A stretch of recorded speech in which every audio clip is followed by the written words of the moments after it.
Hello नमस्कार। तो कैसे हो आप सभी। स्वागत है आप सबका आपके अपने YouTube channel him study group में।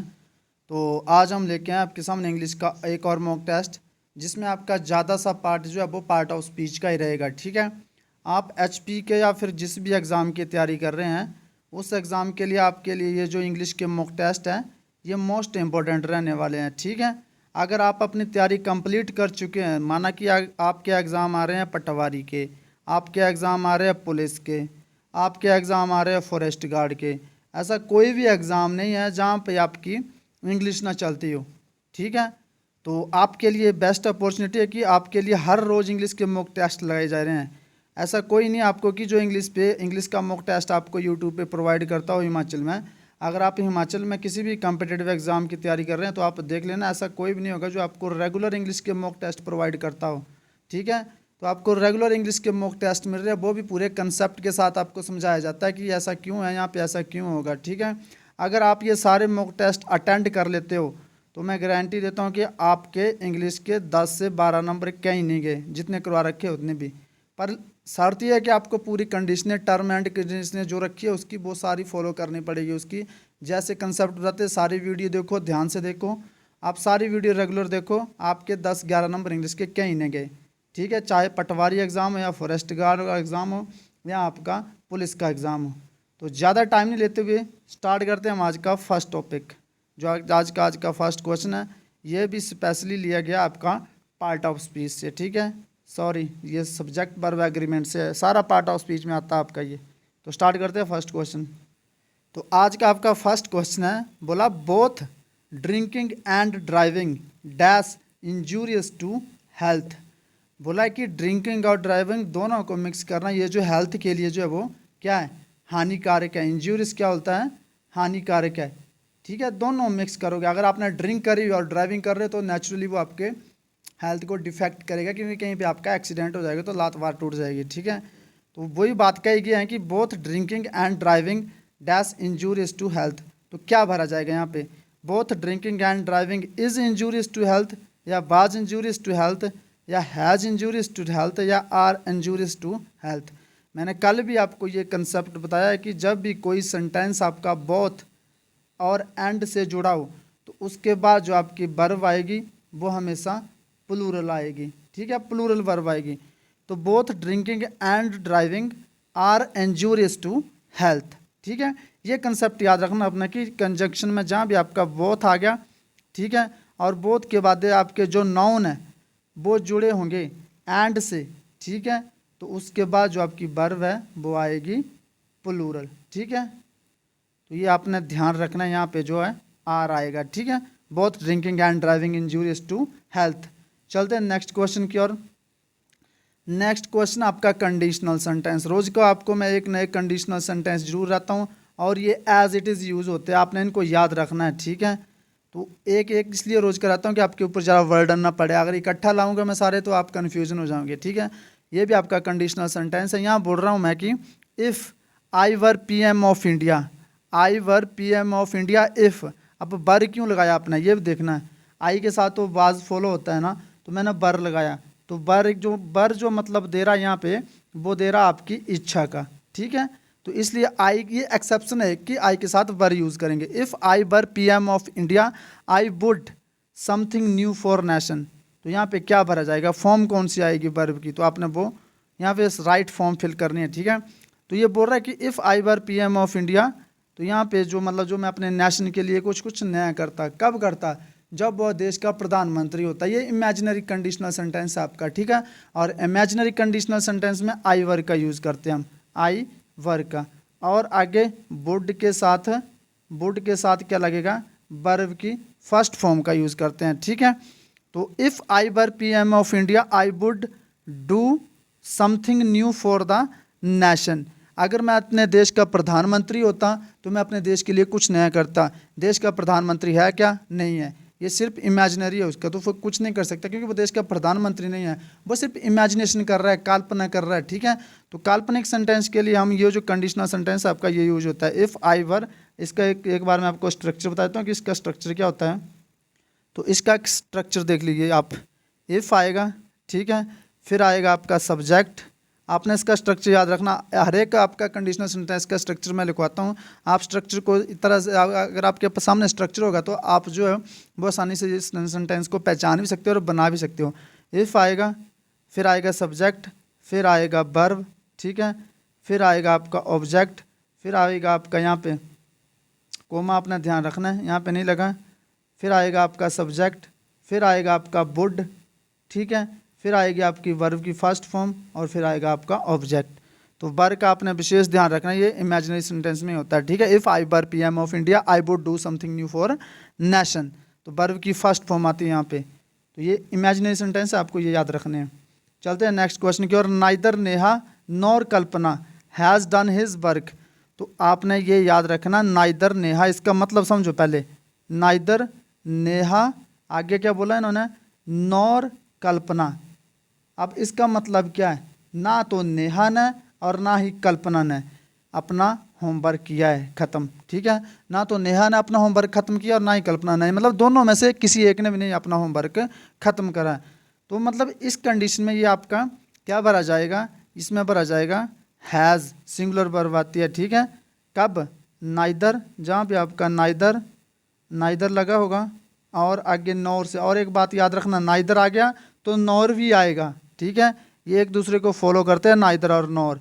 तो नाइदर और नॉर आ गया तो आगे आपकी जो वर्ब आएगी वो आएगी सिंगुलर। ये सारे आपने ध्यान रखने हैं, पार्ट ऑफ स्पीच से सारे एग्जाम में पूछे जाते हैं, सारे इंपॉर्टेंट है पार्ट ऑफ स्पीच से। और आपने अपना स्कोर जो है वो कमेंट सेक्शन में जरूर बताना हमने आपको कि आपने कि 15 से आपने कितने करे हैं। आज थोड़ा सा और लेवल इंक्रीज़ हुआ, ज़्यादा नहीं हुआ, थोड़ा ही, पर आज भी आपके 10 से ऊपर ठीक होने चाहिए, मैक्सिमम 10 तो ठीक होने चाहिए, ठीक है। और जो फर्स्ट टाइम कर रहे हैं उनके लिए टारगेट है 5, जो फर्स्ट टाइम स्टार्ट ही कर रही है, जिन्होंने इंग्लिश स्टार्ट ही करी है उनके लिए टारगेट है 5, आपको सही करने पड़ेंगे, ठीक है। तो neither Neha nor Kalpana has done his work, तो यहाँ पे क्या होगा, सिंगुलर वर्ब फॉलो होगी, नाइदर नॉर को फॉलो करेगा, और जहाँ पे नाइदर और नॉर आ गया तो वर्ब जो है वो सिंगुलर यूज़ होगी, आपने विशेष ध्यान रखना है। Neither Neha nor Kalpana has done his work, ठीक है। चलते हैं नेक्स्ट क्वेश्चन की ओर।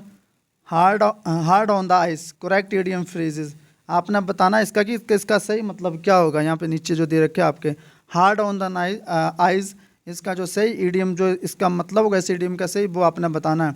अट्रैक्टिव होगा, hard on the eyes attractive होता है, ब्लूम होता है, या रिच होता है, या अनअट्रैक्टिव होता है। तो ये आपका इडियम एंड फ्रेजेस है, इसका आपको सही आंसर बताना और अपना स्कोर भी कमेंट सेक्शन में ज़रूर बताना है कि आपने जो है वो 15 में से कितने स्कोर ठीक करा है, ठीक है। जो रेगुलर देख रहे हैं उनके लिए टारगेट 10 है और जो फर्स्ट टाइम देख रहे हैं उनके लिए 5 है, ठीक है। तो हार्ड ऑन द आइज़ होता है मतलब अगली, मतलब अगली, भद्दा जैसा कोई भी हो। अनअट्रैक्टिव जो आंखों में चुभता हो, मतलब ऐसे अगली जैसा हो, अनअट्रैक्टिव हो, जो देखने में अच्छा ना हो, तो उसको उस कंडीशन में हम यूज़ करेंगे हार्ड ऑन द आइज़, जो आंखों में चुभता हो मतलब, ठीक है। तो मतलब अगली जिसे देखने से घृणा आए या अनअट्रैक्टिव हो उसे हम बोलेंगे हार्ड ऑन द आइज़। चलते हैं नेक्स्ट क्वेश्चन की ओर। नेक्स्ट क्वेश्चन आपका है as we know Shri Narendra Damodar Das Modi is dash Arvind Kejriwal. तो आपने यहाँ पे दो ऑप्शन आपके पास, दो में से आपने राइट वन टेक करना, और मैं आपको इनका बताऊंगा भी एक्चुअली कि मतलब ये है क्या दोनों, ठीक है। तो आपने अपना राइट आंसर टेक करना और अपना स्कोर बताना 15 में से कितने ठीक करे आपने, और न्यू यूज़र 10 में से 5। तो आप ध्यान से देखिए, मैं बोल रहा हूँ as we know Shri Narendra Damodar Das Modi is, क्या भरा जाएगा, एल्डर टू भरा जाएगा या ऑर्डर देन भरा जाएगा, ठीक है। तो यहाँ पे भरा जाएगा ऑर्डर देन, ठीक है। इसका भी कारण बताता हूँ आपको कि क्यों भरा जाएगा। तो क्या भरा जाएगा यहाँ पे, ऑर्डर देन, ठीक है। अब आपको समझिए यहाँ पे कि ऑर्डर देन क्यों भरा जाएगा, ठीक है। जहाँ पे एक फैमिली की बात हो, फैमिली में कोई छोटा बड़ा हो, ठीक है, जैसे my brother is elder to me, तो वहाँ पे करते हैं हम एल्डर टू का यूज़, ठीक है, परिवार के लिए। जहाँ पे एक परिवार से संबंधित हो, एक परिवार से संबंध रखते हो, उस केस में करते हैं हम यूज़ एल्डर टू का। लेकिन ऑर्डर देन, जैसे अपना सामाजिक भाईचारा होता है ना, तो सामाजिक भाईचारे के लिए जो हम यूज़ करते हैं ऑर्डर देन का यूज़, किसका, ऑर्डर देन का यूज़। जैसे एक एग्जांपल और बताता हूँ मैं आपको, जैसे Mahendra Singh Dhoni is older than Virat Kohli, समझ गए। मैं बोल रहा हूँ MS Dhoni is older than Virat Kohli. ठीक है, तो मैं बोल रहा हूँ कि MS धोनी जो है वो विराट कोहली से जो है वो ओल्डर है, मतलब बड़े हैं। ठीक है, तो समाज में हम किसी भी किसी से भी कोई भाईचारे का रिश्ता रखते हैं तो उस कंडीशन में हम ऑर्डर देन का यूज़ करते हैं। ठीक है, और एल्डर टू एक ही परिवार के लिए यूज़ करते हैं हम। ठीक है, तो चलते हैं नेक्स्ट क्वेश्चन की ओर। नेक्स्ट क्वेश्चन आपका कि you are taller than I. तो आपने यहाँ पे भरना है कि टॉलर के साथ क्या भरा जाएगा। आपको पूरा सारा कुछ कंसेप्ट के साथ बताऊंगा मैं। तो यहाँ पे बोला गया कि you are taller than I, you are more taller than I, you are very taller than I, you are most taller than I, या you are much taller than I. तो आपने राइट आंसर फिल करना है यहाँ पे। ठीक है, तो यहाँ पे जो भरे जाएगा यू आर, क्या भरा जाएगा आप भरिए, you are much taller than I. क्यों भरा जाएगा उसका भी रीज़न है। आपने ऐसे नहीं कि आंसर टेकन, आपने समझना कि भरा तो जाएगा लेकिन भरा क्यों गया, उसका कारण पता होना चाहिए हमें कि क्यों भरा गया। मेन बात है कारण पता होना चाहिए। तो मैं बोल रहा हूँ you are much taller than I. तो देखो कोई सोच रहा होगा कि मोर भर दें, तो मेरे भाई ये मोर है ना, तो यहाँ भी टॉलर है, तो दो कंपैरेटिव डिग्री आपस में नहीं जुड़ सकती। पहली बात तो ये, दो कंपैरेटिव डिग्री आपस में ऐसे एक साथ नहीं आ सकती। ठीक है, सेकंड बात, मोस्ट तो होगा नहीं क्योंकि यहाँ टॉलर है। ठीक है, अब बच गया आपका क्या, बैरी। तो बैरी का और मच का कंसेप्ट समझिए आप। ठीक है, तो बैरी जो हमें आपका ये हमेशा यूज़ होगा कहाँ, पॉजिटिव डिग्री के साथ। कहाँ पे बैरी यूज़ होगा आपका पॉजिटिव डिग्री के साथ, और मच जो है वो यूज़ होगा हमेशा आपका कंपैरेटिव डिग्री के साथ, कंपैरेटिव डिग्री के साथ। ठीक है, आपने ये ध्यान में रखना है, मच कंपैरेटिव डिग्री के साथ और वेरी पॉजिटिव डिग्री के साथ। और मोर क्यों नहीं यूज़ होगा, क्योंकि यहाँ पे दो कंपैरेटिव डिग्री एक साथ नहीं आ सकती, और मोस्ट भी नहीं आएगा क्योंकि यहाँ पे कंपैरेटिव डिग्री है। बचे दो, एलिमिनेट करने आपने, बचे दो। तो इसमें से बैरी का मैंने आपको बता दिया पॉजिटिव डिग्री के साथ यूज़ होगा। ठीक है, आज जैसे मैं यहाँ पे लिखता हूँ पॉजिटिव डिग्री का एग्जाम्पल भी से समझाता हूँ आपको। मैं लिख रहा हूँ यू आर वेरी टॉल। तो ये टॉल क्या आ गई आपकी, ये आ गई आपकी पॉजिटिव डिग्री। ठीक है, टॉल आ गई आपकी पॉजिटिव डिग्री आ गई ना, you are very tall, tall आ गई आपकी पॉजिटिव डिग्री। तो यहाँ पे बैरी का यूज़ करा मैंने, यहाँ पे मैं मच का यूज़ नहीं करूँगा, you are much tall than I. ठीक है, तो मैं लिख रहा हूँ कि you are very tall, you are very tall, तो मतलब वेरी टॉल तुम बहुत लंबे हो। तो बैरी क्यों यूज़ करा मैंने, क्योंकि यहाँ पे पॉजिटिव डिग्री यूज़ करी है। यहाँ पे टॉलर है तो यहाँ पे मच कंपैरेटिव डिग्री यूज़ करी है। ठीक है, तो ये अपना ध्यान रखना है कि कंपैरेटिव डिग्री के साथ हमेशा मच का यूज़ करेंगे और पॉजिटिव डिग्री के साथ वेरी का यूज़ करेंगे। ये मच और वेरी का ही कंसेप्ट है, बस इनको अपना अलग से अपना माइंड में रख लेना। ठीक है, चलते हैं नेक्स्ट क्वेश्चन की ओर। नेक्स्ट क्वेश्चन बोलता है कि as we know Anil is smarter dash, Anil is smarter and dash than his brother. तो आपने यहाँ पे फिल करना है, इसका भी एक कंसेप्ट है। ठीक है, मैं बताऊंगा आपको, आप अपना आंसर बताइए और आपने ज़रूर बताना कि 15 में से कितना स्कोर आपने राइट करा है। ठीक है, कोई दिक्कत ना, अगर 10 से कम भी होती है फिर भी कोई बात नहीं है, आपने समझना है कंसेप्ट को। ठीक है, और आपने स्कोर जो है कमेंट सेक्शन में ज़रूर बताना है, और जिसका 5 होगा वो भी बताएगा। As we know Anil is smarter and dash than his brother. तो क्या भरा जाएगा, 3 ऑप्शन रखे, ज़्यादा रखे नहीं, या स्ट्रॉन्गेस्ट भरा जाएगा, टॉलेस्ट भरा जाएगा, या स्ट्रॉन्गर भरा जाएगा। तीनों में से एक आपने क्या करना है, यहाँ पे फिल करना है। ठीक है, तो as we know Anil is smarter and क्या भरा जाएगा, तो आप बात एक और याद रखेंगे आप, कंपैरेटिव डिग्री और आगे एंड लगा हो तो उसके बाद ये आपकी कंपैरेटिव डिग्री ही आती है। ठीक है, ये भी कंसेप्ट, हर एक कंसेप्ट है, ये आपको सारे कंसेप्ट ऐसे एज इट इज़ याद रखने पड़ेंगे। ठीक है, तो समझ गए होंगे आप। स्ट्रॉन्गेस्ट तो होगा नहीं, टॉलेस्ट भी नहीं होगा, दोनों कंपैरेटिव डिग्री, तो stronger. As we know Anil is smarter and stronger than his brother. Comparative degree and के साथ जुड़ी होगी तो फिर कंपैरेटिव डिग्री यूज होगी। ठीक है, तो as we know Anil is smarter and stronger than his brother. जैसे मैंने पीछे बोला आपको, तो पीछे यहाँ दोनों एक साथ में, यहाँ पे एंड से नहीं जुड़ा है कुछ। ठीक है, यहाँ पे दोनों एक साथ में कंपैरेटिव डिग्री यूज़ नहीं हो सकती, इसलिए मच का यूज़ करा है। और यहाँ पे एंड लगा है। ठीक है, तो एंड के साथ जब भी दो कंपैरेटिव डिग्री यूज़ होगी तो वो होंगी कंपैरेटिव डिग्री यूज़ होगी, अगली भी आपकी सुपरलेटिव डिग्री नहीं आएगी। तो as we know Anil is smarter and stronger than his brother. तो ये कंसेप्ट आपने याद रखना है। चलते हैं नेक्स्ट क्वेश्चन की ओर। नेक्स्ट क्वेश्चन है, अब आपको आ गया यहाँ पे dash you lend me your pen, इसका मतलब होता है उधार, उधार, ठीक है। तो यहाँ पे क्या करा गया, आपसे पोलाइट रिक्वेस्ट करी गई है, ठीक है, पोलाइट रिक्वेस्ट करी गई है। तो पोलाइट रिक्वेस्ट ये आपका मॉडल वर्ब का क्वेश्चन है, ठीक है। तो क्या भरा जाएगा, वुड यू भरा जाएगा, शुड यू, कैन यू या कुड। वुड तो भरा नहीं जाएगा, ठीक है, शुड नहीं होगा, कैन हो सकता है, लेकिन कैन का एक मीनिंग और ये कैपेसिटी को भी दर्शाता है, ठीक है, कैपेसिटी को भी और रिक्वेस्ट के लिए भी। लेकिन पोलाइट रिक्वेस्ट के लिए आप यूज़ करेंगे कुड का।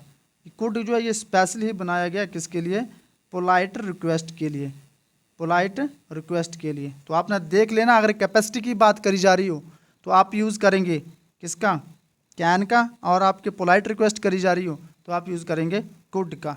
और अगर दोनों दे रखे और पोलाइट दोनों दे रखे और रिक्वेस्ट की बात करेंगे तो आप कुड को प्राथमिकता देंगे, ठीक है। तो यहाँ पे भरा जाएगा could you lend me your pen, मतलब आप मुझे अपना पेन उधार दोगे, आपसे पोलाइट रिक्वेस्ट करेगी ये, ठीक है। तो आप कुड यूज़ करेंगे, क्यों करेंगे ये आपको एक्सप्लेन कर दिया गया है। चलते हैं नेक्स्ट क्वेश्चन की ओर। नेक्स्ट क्वेश्चन बोलता है आपका कि we dash to respect our parents, we should respect our parents, we would our parents our, we would to respect our parents, we need to respect our parents, we ought to respect our parents. आपने अपना score जरूर बताना है कि 15 में से आप कितना ठीक करते हो, और जो न्यू यूज़र है उनके लिए 5 टारगेट है। आप 5 भी करो कोई दिक्कत नहीं, आप समझो पहले, ठीक है, फिर समझ के, क्योंकि थोड़ा सा आप रखा लेवल में ना, ज़्यादा नहीं करा है, ठीक है, थोड़ा सा ही आप करा है, क्योंकि पीछे कंटिन्यू आसान ही चल रहा था, तो अब थोड़ा सा लेवल इंक्रीज़ करा है, और इंक्रीज़ होता जाएगा, स्टेप बाय स्टेप हम चलते जाएंगे, लेकिन पीछे की भी रिवीजन करते जाएंगे, ठीक है। आपको इंग्लिश की टेंशन लेने की जरूरत नहीं है, मैं ये हर एक मॉक टेस्ट अपलोड करता रहूँगा, और टाइम लगा तो हिंदी के भी करता रहूँगा। और जो भी तैयारी करना चाहता है वो हमारे व्हाट्सएप ग्रुप से जुड़ सकता है, जिसका लिंक डिस्क्रिप्शन में भी दे रखा होगा और अबाउट सेक्शन में भी होगा। तो मैंने बोला है we dash respect, we dash to respect our parents. तो आपको बता दूं कि ये जहाँ भी आपका टू होगा, जहाँ भी आपका टू होगा वहाँ पे आप फॉलो करेंगे आउट, आउट दिया हुआ था, ठीक है। We ought to respect our parents, ought meaning देता है आपका कि हमारा ये कर्तव्य बनता है, ठीक है, हमारा ये कर्तव्य बनता है कि हम जो है वह अपने पेरेंट्स की रिस्पेक्ट करें। और एक तो ये बनता है, और दूसरा कि टू, जहाँ भी टू आ गया, ये टू आ गया तो आप आउट जो वो हमेशा टू के साथ यूज होता है, ठीक है। तो we ought to respect our parents. चलते हैं नेक्स्ट क्वेश्चन की ओर। नेक्स्ट क्वेश्चन है 10th, water of this pond not fit for drinking, article का क्वेश्चन आ गया, ठीक है, आर्टिकल का। तो यहाँ जो है जर्नल टर्म में बात नहीं करेगी, स्पेसिफिक कंडीशन में बात करेगी कि water of this pond, this pond, this pond, इस पॉन्ड, मतलब ये तालाब होता है, पॉन्ड का मतलब तालाब होता है, कि दिस पॉन्ड का, इस तालाब का पानी जो वो पीने योग्य नहीं है, ठीक है, क्या पीने योग्य नहीं है। तो स्पेशल पानी की बात कर रही है, इस पॉन्ड के पानी की बात करी जा रही है, तो आप ए भी नहीं भरेंगे, एन भी नहीं भरेंगे, दा का यूज़ करेंगे, ठीक है। स्पेसिफिक कंडीशन है, ये स्पेशल मेंशन करा गया, ठीक है। स्पेसिफिक कंडीशन के लिए हम आर्टिकल द का यूज़ करते हैं, पर्टिकुलर सिचुएशन के लिए। यहाँ पर्टिकुलर वाटर की बात करेगी है कि इस पॉन्ड जगह पानी जो है वो पीने योग्य नहीं है। तो water of this pond is not fit for drinking. चलते हैं नेक्स्ट क्वेश्चन की ओर। नेक्स्ट क्वेश्चन है cat jumped dash the table, above the table, on the table, under the table या ओवर द टेबल। तो कैट जंप्ड कौन सा table पे कैसे कर रही है जंप, वो अपना राइट प्रपोजिशन यहाँ पे फिलअप करनी है। तो cat jumped on the table नहीं होगा, ठीक है, ऑन होता मतलब टच, किसी चीज़ से सरफेस के ऊपर किसी चीज़ पर टच रहना, ठीक है, जैसे book is on the table, मतलब वो टेबल के ऊपर रखी है। अंडर जब जंप कर रही है तो नीचे से नहीं करेगी, ऊपर से करेगी, बचे दो, अबव, ओवर। तो यहाँ पे भरा जाएगा, जब भी आप, ये आपकी कोई चीज़ है और आप यहाँ से ऐसे जंप कर रहे हो लेकिन इसको टच नहीं कर रहे हो, इसके टच में नहीं हो, तो आप यूज़ करते हैं ओवर का, ठीक है। अब कैट जंप कर रही है तो मतलब यहाँ टच नहीं कर रही है टेबल को, ये टेबल है इसको टच नहीं कर रही है, इसके ऊपर से जंप कर रही है। तो cat jumped over the table, ठीक है, the cat jumped over the table, over the table, over पर आ जाएगा यहाँ पे, ठीक है। चलते हैं नेक्स्ट क्वेश्चन की ओर। नेक्स्ट क्वेश्चन आपका either of the boys, either of the boys learning new concept, ठीक है। आइदर ऑफ द मतलब क्या होगा इसका मतलब, either of, neither of, none of, each of, one of. आपको सबके कंसेप्ट पता होना चाहिए। इसका रूल, पहले रूल समझिए आप। जहाँ भी आइदर आ गया, ठीक है, आइदर ऑफ आ गया, नाइदर ऑफ आ गया, नन ऑफ आ गया, वन ऑफ आ गया, ठीक है, ईच ऑफ आ गया, ठीक है। तो वहाँ पे आपका आगे जो नाउन होगा वो होगा, जैसे यहाँ पे दा आएगा, ऑफ द नहीं जोड़ लो, उसके बाद नाउन जो होगा आपका, नाउन नाउन प्लूरल होगा, और आगे वर्ब जो आपकी सिंगुलर यूज होगी। ये आपने स्ट्रक्चर याद रखने हैं, ठीक है। Each of, either of, neither of, none of, one of, आगे दा से जुड़ा होगा, नाउन प्लूरल होगा, वर्ब सिंगुलर होगी। जैसे ये नाउन है, ये प्लूरल दे रखा है, ठीक है। तो अब इसके बाद मैंने आपको बता दिया वर्ब आप सिंगुलर यूज करेंगे। तो either of the boys, are नहीं होगा, प्लूरल, ये तीनों प्लूरल है तो is, either of the boys is learning new concept, ठीक है। तो आपको इस बात का ध्यान रखना है कि जहाँ भी either, neither, each, none, one आ गया, वहाँ पे आप यूज़ करेंगे, आगे कंसेप्ट देखना, अपना प्लूरल नाउन है तो सिंगुलर वर्ब का यूज़ करेंगे, ठीक है। तो ये था आपका ये कंसेप्ट पार्ट ऑफ स्पीच का, ध्यान रखेंगे इसको सारे, क्योंकि ये मोस्ट इंपॉर्टेंट कंसेप्ट है। और इसी कंसेप्ट से आपके जो आपका फॉरेस्ट गार्ड एग्ज़ाम हुआ था 2021 का, इसी कंसेप्ट पे क्वेश्चन आया था। क्या आया था? आइदर ऑफ कंसेप्ट से, इसलिए मैंने इसी कंसेप्ट से ये क्वेश्चन उठाया। तो आप ध्यान रखेंगे, स्ट्रक्चर को ध्यान में रखेंगे, ठीक है। चलते हैं नेक्स्ट क्वेश्चन की ओर। नेक्स्ट क्वेश्चन है Neha is good, Neha is good cooking. तो Neha is good in cooking, good on cooking, good of cooking या गुड एट कुकिंग। आपने अपना स्कोर बताना जरूर करके, सारे कमेंट में बताएंगे। आधे नहीं बताते हैं तो आप बताया करो, हमें पता चलेगा इससे कि अगर हमने कुछ इम्प्रूवमेंट की ज़रूरत है, आपने वो भी बताना है और अपना स्कोर भी बताना है, ठीक है। सब कुछ बता सकते हो आप, जिसमें आपको कमी लगती है आप वो भी बताइए, इम्प्रूवमेंट करनी है किसी चीज़ में आप वो भी बताइए, और अपना स्कोर भी बताइए। हर एक चीज़ आप बता सकते हैं, कमेंट सेक्शन इसलिए होता है ये, ठीक है। तो आपको बताना है कि आपको पता है कि गुड और बैड दोनों के साथ फिक्स प्रपोजिशन एट फॉलो होती है, ठीक है। गुड एंड बैड दोनों के साथ फिक्स प्रपोजिशन एट फॉलो होती है। तो Neha is good at cooking. चलते हैं नेक्स्ट क्वेश्चन की ओर। नेक्स्ट क्वेश्चन है I invite you to come dash tea tomorrow. तो आपको ऑफ बार आ जाएगा, इन बार आ जाएगा, ऑन या टू। तो आपको यहाँ पे ध्यान देनी है एक बात है कि जहाँ भी इनवाइट आ गया, इनवाइट के साथ फिक्स प्रपोजिशन टू का यूज़ करेंगे, ठीक है। तो I invite you to come to tea tomorrow, ठीक है। इनवाइट हो गया, प्रेफर हो गया, ठीक है, इनके साथ भी टू यूज़ होते हैं, ठीक है। वेलकम हो गया, वेलकम के साथ भी टू यूज़ होगा। तो चलते हैं नेक्स्ट क्वेश्चन की ओर, और आज का लास्ट क्वेश्चन है। और आपने अपना स्कोर जो वो जरूर करके बताना हमने कि 15 से आपने कितने ठीक करे, एटलीस्ट 10 रखे आपके लिए टारगेट, जो रेगुलर यूज़र है उनके लिए, ठीक है। अगर उनके काम भी आते हैं फिर भी कोई दिक्कत नहीं, आपने अपना स्कोर जरूर कमेंट सेक्शन में बताना है कि आपने कितना स्कोर करा है। और जो न्यू यूज़र है उनके लिए 5 रखा है टारगेट। 5 तो आप 500 ज़्यादा कर दोगे मुझे पता है, लेकिन फिर भी 5 रखा है, और कमेंट सेक्शन में ज़रूर बताना अपना स्कोर। नेक्स्ट है the committee is looking, committee is looking the matter, ठीक है। तो क्या भरा जाएगा यहाँ पे, committee is looking of matter, looking in matter, looking onto matter या लुकिंग इन टू मैटर। तो मैं आपको बता दूं कि committee is looking into the matter मतलब क्या कर रही है, कमेटी लुक के साथ फिक्स प्रपोजिशन इन टू का यूज़ होगा। क्या कर रही है मैं, कमेटी जो मैटर की जांच पड़ताल कर रही है, ठीक है। जांच पड़ताल कर रही है मैटर की, कुछ बात हो गई होगी और उसकी जांच पड़ताल कर रही है। तो जहाँ भी आप जांच पड़ताल करेंगे वहाँ पे लुक इनटू का यूज़ करेंगे, ठीक है। छानबीन करना, क्या छानबीन, जांच पड़ताल बोल सकते हैं आप, छानबीन बोल सकते हैं। तो यहाँ पे आएगा committee is looking into the matter, कि कमेटी जो मैटर की जांच पड़ताल और छानबीन या जांच पड़ताल या छानबीन कर रही है। तो ये था आज का आपका सेशन।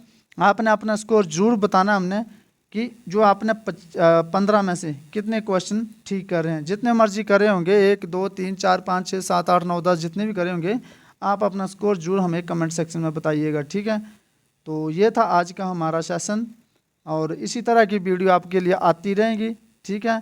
तो आप बने रहिए इसी तरह हमारे चैनल के साथ, और आपके लिए हर रोज़ नया कुछ ना कुछ नया कंसेप्ट आता रहेगा यहाँ पे, क्योंकि एग्ज़ाम तो आएंगे ही आपके। ऐसा तो है नहीं कि एग्ज़ाम आने नहीं, एग्ज़ाम आएंगे आपके। तो आप अपनी तैयारी करते रहिए। मिलते हैं जल्द ही नेक्स्ट वीडियो में, तब तक के लिए जय हिंद जय भारत।